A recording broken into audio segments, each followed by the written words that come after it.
Bismillahirrahmanirrahim. Alhamdulillahi rabbil alamin. Wassalatu wassalamu ala rasulillah wa ala alihi thahirina ajma'in. Amma ba'du ayyuhan nas, ittaqullaha mastata'tum wasma'u wa ati'u la'allakum turhamun. Surat Shad ayat berikutnya adalah ayat ke-41 sampai dengan ayat 44 ya kalau enggak salah, adalah kisah tentang Nabi Ayub alaihissalam. Kita baca dulu, saya membaca, saudara sekalian menyimak, dan nanti di rumah diulang-ulang membaca supaya terbiasa dengan Al-Quran. A'udzu billahi minasy syaithanir rajim.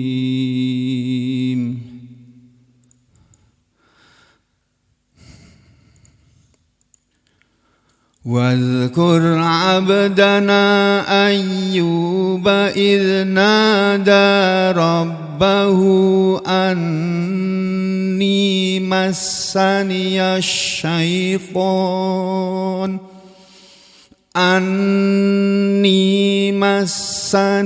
الشيطان بنصب وعذاب urkud birijlika hadza mughtasalum baridu wa syarab wa wahabna lahu ahlahu wa mislahum ma'ahum rahmatan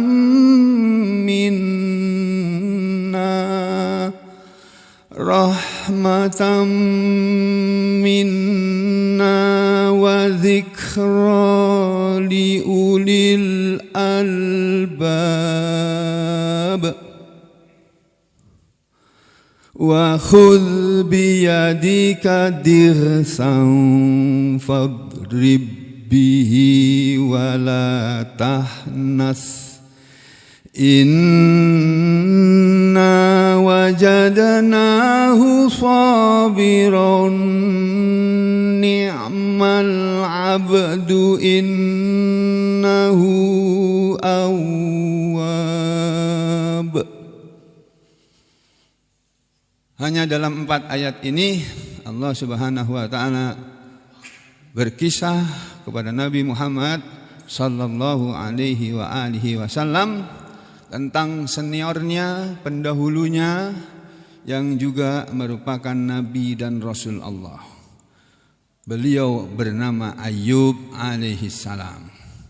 Allah berfirman, saudara perhatikan betapa mudahnya Al-Quran ini. Seandainya Anda, saudara, antum semuanya mau memberi perhatian kepada Al-Quran, maka akan mudah. Tapi kalau Al-Quran tidak diperhatikan, ya sulit. Ya. Wadhkur, kata-kata wadhkur dalam Al-Quran banyak sekali, diulang-ulang ini. Ya. Jadi kata-kata wadhkur ini berasal dari kata wa dan udhkur. Udhkur itu dari kata zakaro, yadhkuru, zikron. Zakara fi'il madinya, yadhkuru fi'il mudhari'nya, udhkur fi'il amarnya, zikron masdarnya. Jadi wadhkur dan ingatlah. Jadi wa udhkur gitu asalnya, tapi tidak boleh dibaca wa udhkur, tidak boleh. Walaupun aslinya sebetulnya ini dari kata-kata wa dan udhkur. Wa udhkur gitu asalnya. Bahasa Arabnya menurut orang Arab memang begitu juga, tulisannya juga begitu, tetapi tidak boleh dibaca wa udzkur, enggak boleh. Wadzkur dan ingatlah, ya zakara yadzkuru, zakara dia telah berzikir. Sampai tadi pagi sudah berzikir. Kalau ada orang sekarang masih berzikir, dia disebut yadzkuru, dia sedang berzikir. Tapi kalau udzkur, berzikirlah kamu atau ingatlah kamu. Wadzkur dan ingatlah kamu, wahai Muhammad. Maksudnya begitu. Di sini enggak ada kata-kata wahai Muhammad, enggak ada, tapi dalam tafsir ada. Wadzkur ya Muhammad, wadzkur ya ayyuhar rasul. Dan ingatlah wahai Muhammad, wahai Rasul. Ingat apa? Abdana, hamba kami. Abda dari kata abdun. Abdun itu hamba. Abada, kata kerjanya abada ya'budu. Abdan, ibadatan. Masdarnya ada banyak. Jadi abada ya'budu abdan. Abdun hamba. Abada menghamba. Ya'budu sedang menghamba. Kita semua sedang menghamba kepada Allah. Menghamba itu kita menjadi hamba Allah, lalu kita menghamba kepada Allah. Menjadi kita adalah budaknya Allah, kita sedang menjadi budaknya Allah. Yang namanya budak tidak boleh melawan tuannya, tidak boleh menyelisihi tuannya. Wadzkur dan ingatlah kamu abdana kepada hamba kami Ayyuba yang bernama Ayub, Nabi Ayub alaihi salam. Ketika nada dia berseru, dia berdoa. Nada yunadi, itu nada dia telah berdoa. Yunadi dia sedang berseru atau berdoa. Ya. Nada ketika dia berseru, ketika dia telah berseru atau berdoa, Rabbahu kepada Rabbnya, kepada Tuhannya. Rabbahu dari kata Rabba sama hu. Hu ini artinya, ini dari kata huwa ini. Kalau dia di depan sebagai apa namanya itu domir, kata ganti. Domir ada berapa macam domir? Huwa huma hum artinya dia. Huwa untuk lelaki satu, huma untuk lelaki dua, hum untuk mereka lelaki, hiya huma hunna artinya dia. Hiya untuk wanita satu, huma untuk wanita dua, hunna untuk mereka wanita, anta antuma artinya kamu, anta untuk lelaki satu, antuma untuk lelaki dua, antum untuk kalian lelaki, anti antuma artinya kamu, anti untuk wanita satu, antuma untuk wanita dua, antunna untuk kalian wanita, ana artinya saya, nahnu kami semua. 14. Itu cukup, itu saja, 14 saja. Dhamir dan artinya. Nah, itu. Kata ganti dhamir itu ada 14. Ini salah satunya hu. Hu itu dari kata huwa. Jadi ini robbahu dari kata robbun sama huwa. Robba, robbun huwa. Tuhan dia. Tapi dalam bahasa Arab tidak boleh ditulis robbun huwa, tidak boleh. Bisanya robbuhu, bisa robbahu, bisa robbihi. Tergantung posisinya dalam kalimat, kata tersebut kedudukannya sebagai apa. Ya. Wal abdana ayyuba idnada, dan ingatlah kepada hamba kami yang bernama Ayub ketika dia berseru berdoa kepada Rabb-nya. Apa doa Nabi Ayub pada waktu itu? Ini dia berdoa kepada Allah dengan doa seperti ini. Doa minta sembuh dari penyakit. Tapi Nabi Ayub itu baru berdoa meminta sembuh dari penyakit. Menurut sebagian riwayat, menurut satu riwayat atau hadis ya, setelah 7 tahun sakit baru berdoa kepada Allah. Menurut riwayat yang lain bukan 7 tahun, 17 tahun lamanya Nabi Ayub itu sakit, enggak pernah berdoa minta sembuh, enggak pernah. Masya Allah. Nah kita ini baru sehari aja sudah marah-marah. Aduh gigiku sakit ya Tuhan, sembuhkan ya Tuhan gigiku ini ya. Baru sakit sehari.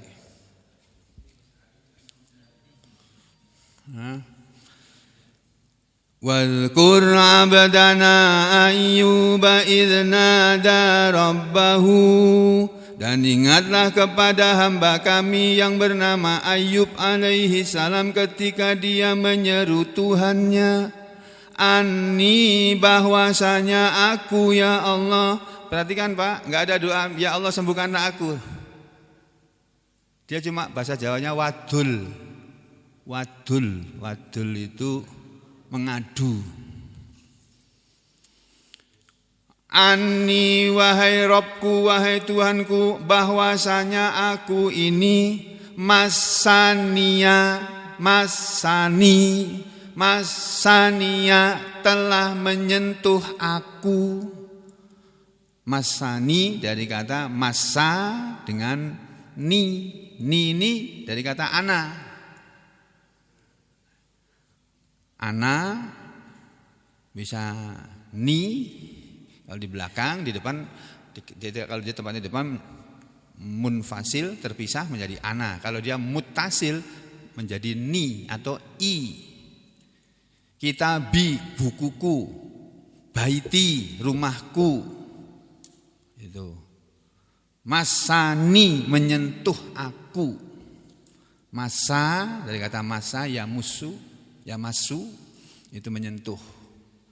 La yamassuhu illal mutahharun, tidak bisa menyentuh Al-Qur'an yang ada di Lauhul Mahfuz sana kecuali al-mutahharun, para malaikat yang disucikan. Ya. Ma'ani, bahwasanya aku masani telah menyentuh aku, telah mengenai aku asyaiton, setan. Jadi penyakit dibilang oleh Nabi Ayub sebagai setan. Karena yang buat kita sakit itu lantaran setan. Lantaran mengikuti setan lalu kita sakit. Balik ke sini ya. Ani, bahwasanya aku masania telah mengenai aku, telah menyentuhku asyaiton, setan itu yang membuat kita lupa kepada pesan-pesan, baik pesan Allah maupun pesan yang baik dari manusia. Kan setan yang suka bising gitu. Makannya juga enggak apa-apa, enak itu pecelnya enak, makan aja. Padahal dokter udah bilang jangan dimakan, apa nanti kumat penyakitmu. Kita sering kan melanggar larangan kan? Ya akibatnya ada. Semua larangan kalau kita langgar ada akibatnya. Larangan berlalu lintas dilanggar, tabrakan, kecelakaan. Larangan makan dilanggar, ya siap-siap kumat penyakitnya. Ya. Bahwasanya aku telah menyentuh aku setan binusbin, dengan suatu kepayahan. Nusbin dari kata nasoba. Nusbin, kepayahan. Bagaimana payahnya, menderitanya Nabi Ayub nanti diceritakan. Wa'adzabin, dan azab. Bahwasanya aku telah menyentuhku, telah mengenai aku setan dengan suatu kepayahan dan azab dan penderitaan. Karena Nabi Ayub berdoa, Allah ngabulkan doanya. Setelah 7 tahun atau 17 tahun tadi, Allah mengabulkan doanya untuk menyembuhkan penyakit Nabi Ayub. Itu sederhana sekali caranya Allah menyembuhkan. Apa kata Allah? Urkud, itu urkud, hentakkanlah. Ini dari kata rokado. Kita lihat kalau di kamus, ya. Rokado itu artinya apa? Oh, di sini tidak ditulis. Kalau urkud ada enggak? Nah, ini dari kata rokado, mengayunkan, menggerakkan kedua kaki. Tuh. Bisa juga diartikan lari. Kalau burung yang berbuat urkut mengepak-ngepakkan sayapnya dengan cepat. Urkut bisa berarti lari kencang. Urkut bisa berarti memanah. Urkut bisa berarti memacu kudanya lari kencang. Nah, jadi dalam hal ini yang tepat adalah menggoyang, menghentakkan, menggerakkan kedua kaki. Urkud, gerakkanlah, hentakkanlah, birijlika, dengan kakimu. Nah, ini bi dengan rijli. Ini dari kata rijlika, dari kata rijlun dan anta. Anta artinya kamu. Kalau di depan anta, kalau di belakang menjadi ka. Hua kalau di depan, kalau di belakang menjadi hu atau menjadi hi. Atau menjadi ha, menjadi hu atau hi, ya. Kalau apa namanya huma sama, di depan huma, di belakang juga huma. Kalau hum di depan hum, di belakang letaknya sama hum, tapi kadang-kadang berubah menjadi him itu. Kemudian hiya, huma, hunna. Hunna kalau di depan, di belakang juga hunna. Huma juga huma. Kalau hiya di depan, di belakangnya menjadi ha. Itu. Kalau anta, antuma, antum, anta di depan, di belakang menjadi ka. Antum menjadi tum, gitu saja. Terus antuma sama menjadi tuma, gitu juga. Kalau anti, antuma, antunna di depan anti, di belakang menjadi ki. Kalau tuma sama menjadi tuma juga. Di depan antunna, di belakang menjadi tunna, annya hilang, tunna gitu. Atau hunna, nah, antunna untuk kalian perempuan banyak. Kalau hunna mereka perempuan banyak, ya. Terus ana kalau di depan, di belakang menjadi i atau ni itu. Kalau nahnu di depan, di belakang menjadi na, nanya panjang. Gitu.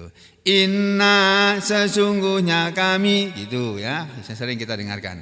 Kembali ke sini, urkut, hentakkanlah wahai Ayub, birijlika, dengan kakimu. Maksudnya hentakkanlah kakimu ke tanah itu, hadza, nanti supaya memancarkan air. Tanah yang kamu injak nanti akan keluar air itu dengan kehendak Allah, dengan izin Allah. Seperti waktu Siti Hajar ya, ditinggal pergi Ibrahim alaihissalam, bayi anaknya masih bayi, bingung dia kesana kemari nyari air, lari ke sofa, bukit sofa cari air nggak ada, lari lagi ke bukit Marwah, lihat nggak ada air, bolak-balik sofa Marwah sampai 7 kali, yang kemudian itu dijadikan ritual ibadah haji, sa'i dari sofa ke Marwah. Sofa, marwah, sofa, marwah, sofa, marwah, sofa. Itu. Enggak ada air, akhirnya duduk dia. Terus Allah bilang kepada Hajar, "Hei Hajar, hentakkan kakimu ke tanah." Dihentakkan kakinya. Terus memancar air, sekarang menjadi air Zam-Zam, sumur Zam-Zam. Sampai sekarang. Itu sejak zaman Hajar dulu, ribuan tahun yang lalu. Masya Allah. Sumur yang tidak pernah kering. Ya, sejak dia ada sampai hari kiamat. Itu cuma sumur Zam-Zam. Ya, jadi di sini Nabi Ayub diperintah oleh Allah, urkud birijlika, hentakkanlah kakimu Hadza, setelah dihentakkan memancarkan air, lalu Allah bilang, hadza, inilah mughtasalun, tempat mandi. Maksudnya ini tempat mandi wahai Ayub, kamu mandi dengan air ini. Baridun, ini tempat mandi yang baridun, yang dingin. Wa syarabun, dan ini juga adalah minuman. Kamu boleh mandi Ayub untuk mengobati sakitmu, karena dia sakit kulit, Pak. Menurut riwayat sakit kulit, ada yang bilang sakit lepra. Tapi kalau lepra itu enggak sampai rontok, itu dagingnya hilang, tinggal tulang sama kulit saja Nabi Ayub itu kurus kering, dan tinggal di tempat sampah tidurnya Nabi Ayub itu, ya. Mughtasalun, ini tempat mandi kamu. Baridun, air yang dingin. Wa syarabun, dan ini adalah minuman, kamu minum air ini. Nah, setelah Nabi Ayub melaksanakan perintah Allah, mandi di air itu dan minum air itu, sembuh beliau seketika itu juga, nggak pakai lama, Pak. Dan itu hanya bisa kalau Allah yang mengendaki. Kalau zaman sekarang nggak ada sampean, mau datang ke siapa aja, mau cari air, sini ku kasih air, ku doain, diminum, nggak bakalan sembuh saat itu. Pakai lama, pakai waktu. Makanya orang-orang yang sakit stroke, pasien-pasien saya yang sakit stroke, sejak awal ketemu dengan saya tanya dulu, ini sudah berapa lama kayak begini Pak, Bu? Sudah seminggu. Innalillahi wa inna ilaihi rajiun, aku bilang. Ada yang datang, ini sudah berapa lama? Sudah sebulan, Dok. Innalillahi wa inna ilaihi rajiun. Kenapa sebulan baru ke sini, Pak? Ulun kada tahu, Dok. Baru mendengar orang memadahi. Baru kata Pak Dokter Sugeng sana cepat sembuh katanya. Beritanya begitu. Kayak memang aku ini Tuhan, menyebutkan sembuh dengan cepat, enggak bisa. Ya, jadi itu kan orang yang segera berobat ini, aduh biar udah 1 tahun ini, tapi ya belum boleh putus asa, ya, karena orang stroke itu ada waktu untuk sembuh itu maksimal 4 tahun. 4 tahun masih ada kesempatan untuk sembuh. Kalau sudah 4 tahun lewat, udah janganlah harap balik. Itu menurut teorinya manusia. Kalau menurut teorinya Allah lain lagi kisahnya, ya. Aku kasih tahu ini Pak, Bu, ini sembuhnya setelah disuntik dan dikasih obat paling cepat 1 bulan baru ada perubahan. Jadi sakit stroke jangan disamakan dengan sakit flu, sakit mencret, diare, atau sakit demam berdarah, jangan. Sakit tipes itu paling 1 minggu, 2 minggu, 3 minggu sembuh. Demam berdarah juga begitu. Tapi yang namanya stroke 1 hari itu sama dengan 1 bulan. Jadi sampai berharapnya sembuh nanti, kalau enggak 1 bulan ya 2 bulan. Kalau enggak 2 bulan 3 bulan. Kalau enggak 3 bulan 4 bulan. Tunggu aja terus, tunggu sampai 4 tahun. 4 tahun enggak boleh bosan minum obat. Aku kasih tahu sejak awal supaya dia jangan berharap lebih kepada saya. Dan saya selalu ingatkan, Pak, saya suntik, saya kasih obat ya Pak ya, nanti Allah yang menyembuhkan. Saya minta tolong kepada Allah juga, berdoa, istighfar yang banyak, baca sholawat yang banyak. Itu. Ya kembali ke sini ya, Nabi Ayub nggak pakai lama Pak, duk keluar air, mandi, minum, langsung sembuh. Sampai istrinya kaget melihat Nabi Ayub yang semula buruk rupa menjadi ganteng. Pangling dia, sampai enggak percaya. Nanti ceritanya di belakang ya. Wa wahabna lahu ahlahu wa mislahum ma'ahum wa wahabna. Lah ini wa yang pertama ini huruf. Wa yang kedua ini satu kata, wahaba. Wahaba itu telah memberi. Wahab dan berilah. Kepada kami, nahnu menjadi kalau di belakang. Wa wahabna, dan berilah kami, dan kami telah memberi, maksudnya begitu. Wa wahabna, dan kami telah memberi, tadi waktu sholat imamnya kita membaca ayat yang ada doa. Rabbana hablana min azwajina wa dzurriyyatina qurrata a'yun waj'alna lil muttaqina imama. Rabbana, wahai Tuhan kami, wahai Rob kami, hablana, berilah kepada kami, itu ya, berilah kepada kami min azwajina, istri-istri kami, wa dzurriyyatina, dan anak turun kami, qurrata a'yun, menjadi orang yang menyenangkan. Qurrata a'yun, qurrata itu yang mendinginkan, a'yun mata. Anak yang mendinginkan mata maksudnya anak yang menyenangkan. Istri yang mendinginkan mata, istri yang menyenangkan. Kan kita senang kalau dibeli istri yang menyenangkan. Tapi istri yang menjengkelkan, wah itu paling enggak senang kita. Kan gitu kan? Tapi itu sudah kamu pilih sendiri dulu, kamu ya kamu terima ya. Sekarang menjengkelkan ya itu sifat aslinya. Dulu waktu masih orang modern sekarang bilang pacaran gitu. Itu masih pacaran ya disembunyikan kejelekannya. Ketika sudah jadi, nah baru aslinya kelihatan. Oh ternyata kamu itu nggak bisa masak ya.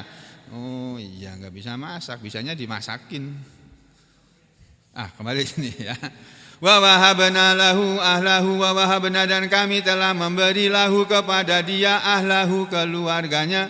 Jadi keluarga Nabi Ayub, anak istrinya, anak-anaknya itu menyingkir. Gak mau ketemu dengan Nabi Ayub. Anak-anaknya semua menyingkir, gak mau ketemu bapaknya yang sakit itu. Hanya 2 orang saja yang mau menemui Nabi Ayub, yaitu saudaranya, saudara laki-lakinya. Hanya 2 orang. Istrinya pun menjauh. Ya. Wa wahabna lahu ahlahu, dan kami telah memberi kepada dia keluarganya, wa mislahum ma'ahum, dan yang semisal mereka bersama mereka. Setelah Nabi Ayub sehat, anak-anaknya dan istrinya kembali lagi hidup bersama dengan Nabi Ayub.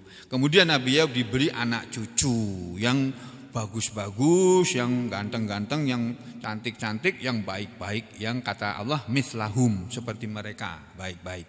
Ma'ahum, bersama mereka, hidup bersama. Rahmatam minna, itu semua adalah rahmat dari kami. Wa dzikra, dan itu adalah peringatan. Liulil albab, untuk orang yang mempunyai pikiran. Jadi orang yang punya pikiran, punya akal sehat akan membenarkan bahwa semua kebahagiaan, kesenangan yang dia dapat dalam kehidupan dunia ini itu adalah rahmat dari Allah. Lalu Allah bilang pada Nabi Ayub, wa khudh, dan ambillah, ambillah, biadika, dengan tanganmu wahai Ayub, dirsan, seikat rumput, seikat ranting-ranting kecil. Fadrib, lalu pukulkanlah, bihi, dengannya, dengan ikatan ranting-ranting itu. Wala tahnas, dan janganlah tahnas, engkau melanggar sumpah. Inna, sesungguhnya kami Allah, wajadna, ini satu kalimat, bukan wa sendiri, jadna sendiri, bukan. Wajadna, wawunya ini bukan wawu huruf, tapi ini wawu fiil ini. Jadi wawu ini fa fiilnya dari kata wajada. Wajadna, kami telah mendapati dia Nabi Ayub adalah sabiron, orang yang sabar. Ni'mal abdu, dia adalah sebaik-baik hamba, sebaik-baik hambaku. Innahu, sebaik-baik hamba Allah semuanya, sesungguhnya dia adalah awwab, orang yang banyak ingat kepada Allah, orang yang banyak bertobat. Jadi kalau kita sebagai hamba Allah yang baik, kita harus banyak bertobat. Kita ini punya dosa terlalu banyak. Ada yang datang ke sini sudah umur 55 tahun lebih baru ngaji. Yang 55 tahun yang lalu itu berdosa terus sampean itu. Untung enggak mati pada saat itu. Untung enggak mati. Ya, ada yang udah 60 tahun baru ngaji. Alhamdulillah masih dikasih kesempatan oleh Allah mau ngaji. Alhamdulillah itu banyak orang di luar sana tuh menganggap sepele ngaji begini, dianggap apa sih perlunya ngaji ini, apa sih gunanya? Enggak paham mereka, enggak ngerti. Nah, kita jangan begitu. Saya dulu juga enggak tahu saya. SMA itu saya juga pacaran, Pak. Tapi enggak sampai macam-macam saya, enggak sampai menghamili anak orang, enggak. Mencium aja takut aku. Duduk-duduk gitu. SMA, SMP itu. Karena apa? Enggak tahu Bapak begitu itu enggak boleh, enggak tahu. Ya. Nah, anak-anak kita kan pada nggak ngerti itu kalau nggak dikasih tahu. Yang punya anak-anak perempuan itu terutama itu, anak-anak perempuan tuh lemah hatinya itu, dikibulin tuh, selesai sudah itu.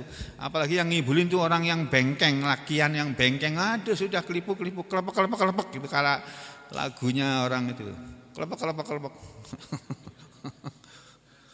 Perempuan itu hatinya lemah, kalau dia gampang dikibuli selesai sudah. Maka kita doakan, Rabbana hablana min azwajina wa dzurriyyatina qurrata a'yun, doakan anak-anak kita. Apalagi anak perempuan. Makanya Nabi mengatakan siapa yang diberi oleh Allah anak perempuan 3 orang dan dia berhasil mendidiknya sampai dia menikah, selamat dari aib, masuk surga itu anak dan orang tuanya. Masya Allah. Karena mendidik anak perempuan itu susahnya setengah mati itu. Aduh. Kalau sudah kecantol sama orang itu sudah itu. Kita melihat ini lakianmu ini enggak baik ini. Bapak ini enggak tahu aku yang sehari-hari ini bergaul sama dia baik sama saya. Iya baik yang kamu lihat baiknya. Ini aku lihat orang kayak gini enggak baik ini. Enggak sopan aja saya ketemu sama bapak aja enggak sopan lah itu. Ya, nanti kamu ditipu sama dia. Ding, bapakku lagi enggak kirim duit nih, tolonglah pinjemin aku transfer ya ke rekeningku. Selesai sudah. Siapanya kamu kok maunya kamu suruh transfer? Tapi kalau orang sudah cinta, sudah. Maka cinta itu buta, betul itu. Cinta itu buta, enggak bisa ngelihat lagi mana yang benar, mana yang salah. Nah, kembali ke sini ya. Saya bacakan sendiri kisah Nabi Ayub alaihissalam, Pak, di sini ya. Nah, kita lihat tafsirnya ini. Sebelum kita lihat tafsirnya yang dalam bahasa Arab, kita menuju ke tafsir yang berbahasa Indonesia. Nah, ini panjang sekali Pak ceritanya. Nah, ini. Ada waktu 5 menit, insya Allah selesai ini, 5 menit. Ya. Ini dari tafsir Ibnu Katsir ini. Kelihatan enggak dari depan, dari belakang? Kelihatan? Nah, bahasa Arabnya ada tapi malas saya karena ini cerita Israiliyat. Jadi cerita dari orang Yahudi, dari orang Nasrani dalam kitab Taurat mereka, dari kitab Injil mereka yang tidak boleh kita dustakan, tidak boleh kita anggap sebagai dusta, tapi tidak boleh kita yakini sebagai kebenaran. Kan repot ini. Dianggap benar enggak boleh, dianggap salah juga enggak boleh. Repot ini. Jadi kita dengerin aja. Allah Subhanahu wa taala menceritakan tentang Ayub alaihi salam dan musibah yang menimpanya sebagai cobaan untuk dirinya. Musibah itu menimpa harta benda, anak-anaknya, juga tubuhnya. Demikian itu karena Ayub adalah seorang hamba, adalah seorang yang memiliki banyak ternak dan lahan pertanian. Sogeh, Pak. Dalam riwayat itu disebut oleh Nabi, dia punya sapi banyak sekali, kambing banyak sekali. Tuh, ribuan. Tuh. Ternaknya, pertaniannya juga banyak dia. Ia pun memiliki banyak anak serta tempat-tempat tinggal yang menyenangkan. Jadi rumahnya bagus-bagus. Itu. Maka Allah menguji Ayub dengan menimpakan bencana kepada semua miliknya itu.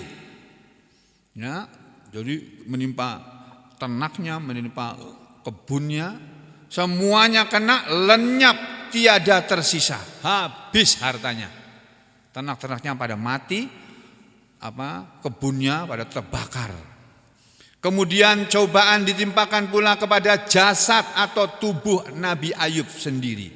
Menurut suatu pendapat, penyakit yang menimpanya adalah penyakit lepra yang mengenai sekujur tubuhnya, sehingga tiada suatu bagian pun dari anggota tubuhnya yang selamat dari penyakit ini kecuali hati dan lisannya yang tidak terkena penyakit, yang karena hati dan lisannya yang selalu berzikir mengingat Allah. Jadi kalau mulut kita ini kepingin gak sakit, banyak digunakan untuk baca Quran, banyak berzikir. Jangan banyak ngomong yang gak genah. Nanti sakit gigi lah, sariawan lah, apa macam-macam itu. Ya. Cobaan ini membuat orang-orang tidak mau sekedudukan dengan Ayub, maksudnya tuh duduk bersama, nggak mau. Maka Ayub tinggal terpencil, menyendiri di pinggir kota tempat tinggalnya. Tiada seorang manusia pun yang mau datang kepadanya selain dari istrinya yang bertugas merawatnya dan mengurusi keperluannya. Ini istrinya pun cuma datang, ngasih makanan, pergi lagi dia, cari uang, cari makan gitu. Menurut suatu pendapat, istri Ayub jatuh miskin. Lalu dia bekerja menjadi pelayan bagi orang lain yang hasilnya ia gunakan untuk keperluan suaminya. Nah, ini istri yang setia ini. Suaminya sakit diurusi, Pak, bukan ditinggal kawin. Nah. Tapi banyak kok istri yang setia itu banyak, Pak. Kebanyakan istri itu setia. Suami yang enggak setia itu banyak. Jangan-jangan aku juga termasuk itu. Nah, makanya aku kadang-kadang ingat istri aku menangis terus terang. Masya Allah. Aku itu belum bisa memenuhi yang dia inginkan. Kenapa dia sudah pergi gitu, ya Allah, ya Allah, ya Rahman. Ya. Apa itu bilangnya itu terus ya. Nabi Sallallahu Alaihi Wasallam pernah bersabda sehubungan dengan masalah cobaan ini. Nabi bersabda begini, Pak. Asyadun nasi balaan, manusia yang paling berat balaan cobaannya adalah al-anbiya'u, para nabi. Tsummas sholihun, kemudian orang-orang yang solih. Para nabi yang sudah lewat, yang sekarang sudah enggak ada, itu cobaannya paling berat. Setelah para nabi, manusia yang jabatannya adalah nabi, cobaan yang berat berikutnya adalah para ulama, para orang-orang yang soleh. Seperti sekarang hari ini Habib Rizik Syihab akan divonis oleh hakim. Kita berdoa, Allahumma ansur Habib Rizik Syihab, Allahumma shalli ala Muhammad wa ala ali Muhammad, Allahumma ansur Habib Rizik Syihab, Allahumma ansur Habib Rizik Syihab, Allahumma ansur Habib Rizik Syihab, Allahumma anji Habib Rizik Syihab, Allahumma anji Habib Rizik Syihab, Allahumma anji Habib Rizik Syihab wa man ma'ahu minal mujahidin wal mustad'afin wal madlumin fi hadzal balad wa sallallahu ala Muhammad wa ala ali Muhammad walhamdulillahirabbil alamin. Mudah-mudahan beliau divonis bebas. Ya. Manusia yang paling berat cobaannya adalah para nabi, tsummas sholihun, kemudian orang-orang yang soleh. Jadi kalau kita makin baik, makin menjadi orang yang baik, siap-siap diuji oleh Allah. Pasti itu. Nah, kalau kita diuji, ujian kita berat, itu tandanya kita dianggap oleh Allah orang yang baik, itu, orang yang soleh. Tsumma al-amsal, kemudian yang semisalnya, fal amsal, lalu yang semisalnya, lalu di bawahnya. Ya, jadi yang paling berat para nabi, kemudian orang soleh, kemudian orang yang agak soleh, kemudian orang yang kurang soleh. Nah, ini ya, di sini diterjemahkan begini oleh penterjemahnya ini. Orang yang paling keras cobaannya ialah para nabi, kemudian orang-orang soleh, lalu menyusul orang-orang yang utama dan orang-orang yang sebawahnya. Di dalam hadis lain Nabi bersabda, yubtalar rajulu, akan diuji seseorang ala qadri dinihi, berdasarkan kepada kadar agamanya. Ya, fa in kana, maka jika dia adalah orang yang fi dinihi, di dalam agamanya, sholabatun, ada kebaikan, zida fi balaihi, akan pasti ditambah dalam bencananya. Jadi semakin baik agama kita, semakin berat cobaannya. Nah, kadang-kadang banyak orang yang nggak ngerti yang begini ini. Aku dulu masih beragama lain, aku tuh nggak pernah susah hidupku. Begitu aku masuk Islam kok jadi susah hidupku ya. Oh, itu kamu sedang diuji, jangan lari kamu. Ya, itu kamu nanti akan berujung dengan surga itu kalau sabar. Ini terjemahnya. Seorang laki-laki diuji sesuai dengan kadar agamanya. Jika agamanya kuat, maka cobaan yang menimpanya diperkuat pula. Nabi Ayub adalah seorang yang sangat penyabar, sehingga kesabarannya dijadikan sebagai peribahasa yang patut diteladani. Yazid bin Maisarah, ini seseorang ulama zaman dulu, mengatakan bahwa ketika Allah menimpakan cobaan kepada Ayub alaihissalam dengan melenyapkan keluarganya, sehingga Ayub tidak memiliki sesuatu pun lagi, Ayub berzikir kepada Allah dengan baik. Dalam doanya dia mengatakan, aku memujimu wahai Tuhan semua makhluk. Engkau telah memberiku dengan pemberian yang baik.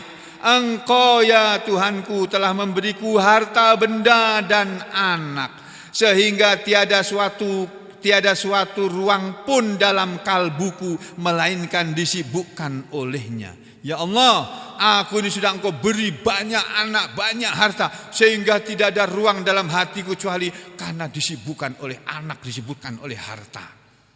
Nah, lalu Engkau mengambil kesemuanya dariku ya Allah, dan Engkau kosongkan hatiku, sehingga tiada suatu pun yang menghalang-halangiku antara aku dengan Engkau untuk berzikir mengingatmu.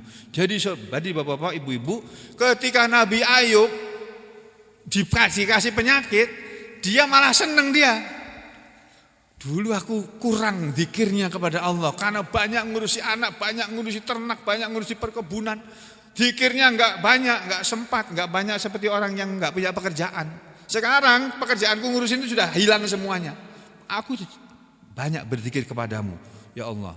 Seandainya, kata Nabi Ayub, musuhku si iblis itu mengetahui apa yang aku perbuat, tentulah dia akan dengki kepadaku. Mendengar hal tersebut, maka iblis menjadi marah. Ya, Yazid bin Maisarah melanjutkan kisahnya bahwa Ayub mengatakan dalam doanya, ya Tuhanku, sesungguhnya Engkau telah memberiku harta dan anak, dan tidak ada seorang manusia pun yang berdiri di hadapan pintu rumahku yang mengadu tentang kezaliman yang kulakukan terhadapnya. Jadi aku diberi harta yang banyak, tapi aku tidak pernah mendolimi orang. Tidak ada seorang pun yang datang ke rumahku mengadu karena aku dolimi. Dan Engkau maha mengetahui tentang itu. Sesungguhnya telah disediakan bagiku sebuah hamparan untukku, tetapi aku meninggalkannya. Aku punya rumah yang bagus ya Allah, tempat tidur yang bagus, tapi aku lebih suka tidur di tanah. Dan kukatakan kepada diriku sendiri, hei tubuhku, sesungguhnya kamu diciptakan bukan untuk berbaring di atas hamparan kasur itu. Begitu Pak Nabi Ayub itu. Dan itu yang dilakukan oleh Nabi Muhammad SAW. Nabi Muhammad itu tidurnya tuh nggak seperti kita Pak. Kita tidur di ambal gini masih nyaman nih. Nabi Muhammad itu tempat tidurnya tuh anyaman tikar, anyaman pohon kurma, daun kurma. Masya Allah, masih nyaman aku itu. Lalu bukan aku yang beli. Ya. Aku tidur di bawah juga nggak apa-apa, tapi masuk angin. Ya, astagfirullah. Ya, aku tinggalkan hal tersebut tiada lain hanyalah semata-mata mengharap ridhomu ya Allah. Kisah ini diriwayatkan oleh Ibnu Abi Hatim, yang telah diriwayatkan pula dari Wahab bin Munabbih. Kisah mengenai Ayub ini dengan panjang lebar dikemukakan oleh Ibnu Jarir dan Ibnu Abi Hatim, berikut sanadnya dari Wahab bin Munabbih. Diriwayatkan juga oleh sejumlah ulama tafsir mutaakhirin, hanya di dalamnya terkandung hal-hal yang gharib atau aneh. Kami tidak mengetengahkannya karena kisahnya terlalu panjang. Menurut suatu riwayat, Ayub mengalami cobaan ini dalam masa yang sangat lama. Kemudian mereka berselisih pendapat tentang penyebab yang membuat keadaan Ayub sedemikian parahnya. Imam Al-Hasan dan Qatadah, ahli tafsir Al-Hasan dan Qatadah, mengatakan bahwa Ayub alaihissalam dicoba selama 7 tahun lebih beberapa bulan dalam keadaan terbaring di tempat pembuangan sampah Bani Israel. Jadi tidurnya di pinggir tempat sampah itu. Karena orang-orang jijik melihat dia. Sehingga hewan-hewan berkeliaran menginjak tubuhnya. Bayangkan itu Nabi Allah tuh loh Pak. Sampean tuh bukan Nabi, masih sehat, kok nggak mau ngaji, kebangetan sampean itu. Masya Allah. Sampean itu ya, kalau sudah hidup di dunia ini susah, gunakan kesusahan Anda itu untuk ngaji, mendekat kepada Allah, datang ke masjid, rajin sholat, rajin ngaji. Nanti Allah akan bukakan pintu rezeki itu. Dikasih oleh Allah rezeki itu. Tapi kebanyakan orang tuh susah cari duit, nggak mau ke masjid, nggak mau ngaji, nggak mau sholat, ya susah terus hidupnya. Nanti kalau dapat rezeki yang haram lagi. Ya, naudzubillah min dzalik. Lalu Allah membebaskannya dari cobaan itu dan kata cerita ini memberinya pahala yang besar serta memujinya dengan pujian yang baik. Wahab bin Munabbih mengatakan bahwa Ayub alaihissalam tinggal dalam keadaan dicoba selama 3 tahun. Jadi ada yang bilang 3 tahun, ada yang bilang 7 tahun. Tidak lebih dan tidak kurang. As-Sadi, ahli tafsir As-Sudi atau As-Sadi mengatakan bahwa daging tubuh Ayub berguguran rontok karena penyakitnya. Sehingga tiada tersisa dari tubuhnya selain otot-otot dan tulang-tulangnya. Selama itu Ayub dirawat oleh istrinya yang selalu mendatanginya dengan membawa abu. Setelah sakit Ayub cukup lama, istrinya berkata kepada Ayub, "Wahai Ayub, sekiranya kamu berdoa kepada Tuhanmu untuk kesembuhanmu, tentu Dia akan segera melenyapkan penyakitmu ini, wahai Ayub." Apakah jawab Nabi Ayub? "Saya telah diberi oleh Allah, saya telah menjalani masa hidup selama 70 tahun dalam keadaan sehat. Aku ini 70 tahun sehat, istri. Masa baru 7 tahun sakit disuruh minta sembuh?" Kata Nabi Ayub begitu. Masa itu sebentar, maka sudah sepantasnya bagiku bersabar demi karena Allah. Selama 70 tahun aku sudah disehatkan. Maka istrinya merasa terkejut dan mengeluh mendapat jawaban tersebut. Lalu dia pergi. Oh, bapak ini gak mudeng itu. Istrinya pergi itu ya.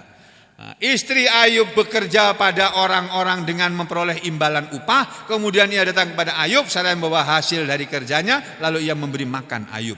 Sesungguhnya iblis pergi menemui 2 orang Palestina, sahabat karib Nabi Ayub. Keduanya bersaudara. Ketika iblis telah sampai kepada kedua orang itu, iblis berkata kepadanya, ini ada orang, iblis menyembah menjadi orang, ketemu sama 2 orang saudaranya Ayub. Saudara kamu berdua yang bernama Ayub sedang mengalami cobaan ini dan itu, maka datanglah kamu berdua kepadanya. Lalu seraya membesuknya, dan bawalah beserta kamu minuman ini. Dikasih minuman. Sesungguhnya minuman ini berasal dari Homer, negeri kalian. Jika dia mau minumnya, tentulah dia akan sembuh dari penyakitnya. Dibawakan obat tapi Homer mengandung. Kalau sekarang obat mengandung alkohol. Kedua orang lelaki itu datang menjenguk Ayub. Ketika keduanya melihat keadaan Ayub, maka keduanya pun menangis dan Ayub bertanya, "Siapa kamu berdua ini? Siapa kalian berdua ini?" Keduanya menjawab, "Saya adalah Anu dan Fulan." Si Anu dan Anu.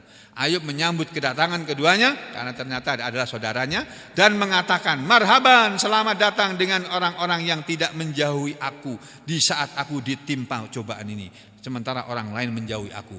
Keduanya berkata, "Hai Ayub, ya, barangkali kamu menyembunyikan sesuatu lalu menampakkan yang lainnya.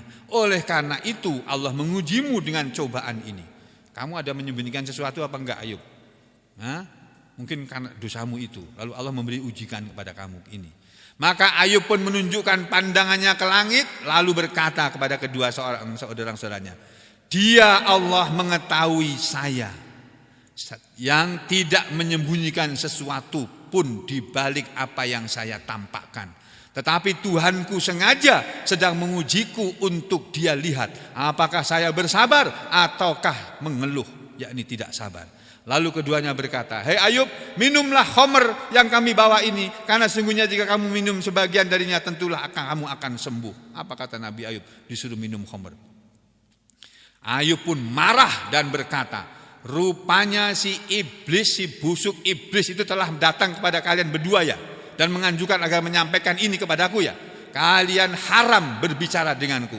Begitu pula makanan dan minuman kalian haram bagiku. Lalu keduanya pergi meninggalkan Ayub. Istri Ayub berangkat untuk bekerja pada orang lain. Dia membuat roti untuk suatu keluarga yang mempunyai seorang anak kecil.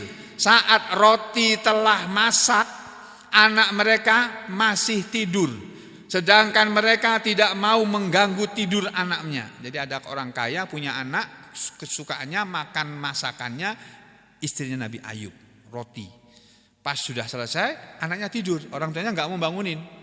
Karena itu karenanya mereka, yakni juragannya, majikannya, memberikan roti itu kepada istri Ayub. Istri Ayub membawa roti itu pulang ke rumah Ayub, tetapi Ayub merasa heran. Dia heran, kok nggak biasanya kamu pulang bawa roti begini ini. Dengan kedatangannya yang begitu cepat, kamu kok tumben pulangnya cepat? Biasanya kamu pulangnya sore. Ini belum sore kamu sudah pulang. Lalu dia bertanya, mengapa engkau begitu cepat pulang? Apakah yang engkau alami hari ini? Maka si istri menceritakan apa yang telah dialaminya. Ayub berkata, ketika istrinya mengasih roti, Ayub berkata, barangkali anak kecil itu sekarang sudah bangun dari tidurnya, lalu meminta roti kepada orang tuanya, dan mereka tidak menemukan roti itu karena sudah dikasihkan kepada kamu, sehingga anak kecil itu sehingga anak itu bisa saja nanti terus-menerus menangis, ya. Terus-menerus menangis, meminta roti kepada orang tuanya. Sekarang kembalilah kamu ke rumah orang itu dan bawalah kembali roti ini. Si istri pun kembali, dan ketika sampai di tangga rumah mereka, tiba-tiba ada seekor kambing milik mereka menyeruduk istrinya Nabi Ayub. Maka ia pun mengeluarkan kata-kata cacian kepada kambing itu tadi. Celaka, ya, gara-gara diseruduk kambing. Istri Nabi Ayub bilang begini, celaka Ayub itu yang keliru, suruh aku ke sini ngapain dia? Setelah dia menaiki tangga rumah keluarga itu, ia menjumpai anak tersebut telah bangun dari tidurnya dalam keadaan menangis minta roti kepada orang tuanya. Rotinya udah dibawa pulang. Ya. Anak itu tiada mau menerima makanan apapun dari orang tuanya selain roti itu yang biasa dimasak oleh istri Nabi Ayub. Maka saat itu juga istri Nabi Ayub berkata, semoga Allah merahmati Ayub. Ternyata betul dia. Ya. Jadi pertama kali diseruduk kambing, nyalahkan Nabi Ayub. Setelah tahu betul kejadiannya, betul Nabi Ayub itu. Lalu roti itu dia berikan kepada anak itu, dan dia pun pulang ke rumah. Kemudian iblis datang lagi kepada istri Ayub dalam bentuk rupa seorang tabib. Iblis berkata kepada istrinya, ya, sesungguhnya suamimu menderita sakit yang cukup lama. Jika dia ingin sembuh dari sakitnya, hendaklah dia menangkap seekor lalat, lalu menyembelih lalat itu. Dengan menyebut nama berhala Bani Fulan itu. Juga bukan bismillah tapi bismillata kalau zaman dulu, ya. Bukan bismillah, subhanallah amma yasifun. Mereka dulu bilang bismillata, bismillah uzza, ya. Sesungguhnya ia akan sembuh dari penyakitnya, kemudian dapat melakukan tobat sesudahnya. Istri Ayub mengatakan apa yang dipesankan oleh iblis itu kepada Ayub, pada suaminya. Maka Ayub pun menjawab, sesungguhnya engkau telah kedatangan makhluk jahat itu lagi. Demi Allah, seandainya aku telah sembuh dari sakitku ini, aku akan mencambuk kamu 100 kali. Hei istriku, ku cambuk nanti kalau aku sudah sembuh. Nah, istri Ayub pergi mencari nafkah buat suaminya, tetapi rezekinya terhalang darinya. Tidak sekali-kali dia mendatangi rumah suatu keluarga untuk menawarkan jasa pelayanannya, melainkan mereka menolaknya. Jadi dia susah cari kerja. Jadi kalau saudara susah cari kerja, barangkali saudara masih punya dosa. Bertobat pada Allah. Ya, banyak zikir, banyak sholat. Setelah bersusah payah mencari rezeki tetapi tidak berhasil juga, ia merasa khawatir suaminya Ayub akan kelaparan. Maka ia terpaksa mencukur salah satu kekepangan rambutnya, lalu menjualnya kepada seorang anak perempuan dari keluarga orang yang terhormat lagi kaya. Maka mereka memberikan imbalan kepadanya berupa makanan yang baik lagi berjumlah banyak. Istri Ayub membawa makanan itu kepada Nabi Ayub, ya, dengan sudah menjual rambutnya ini dipotong. Ketika Ayub melihat makanan itu, dia merasa curiga. Lalu bertanya kepada istrinya, dari mana kamu dapat makanan ini? Dia menjawab, saya bekerja kepada orang lain dan mereka memberi makanan ini sebagai imbalannya, sebagai upahnya. Lalu Ayub mau memakannya. Maka keesokan harinya istri Ayub keluar lagi mencari pekerjaan, enggak dapat pekerjaan lagi, terpaksa dia memotong lagi sebelah kepangan rambutnya, lalu dia menjual lagi. Lalu dia dapat makanan dari situ, dia kembali lagi. Ya. Keluarga kembali kepada Nabi Ayub.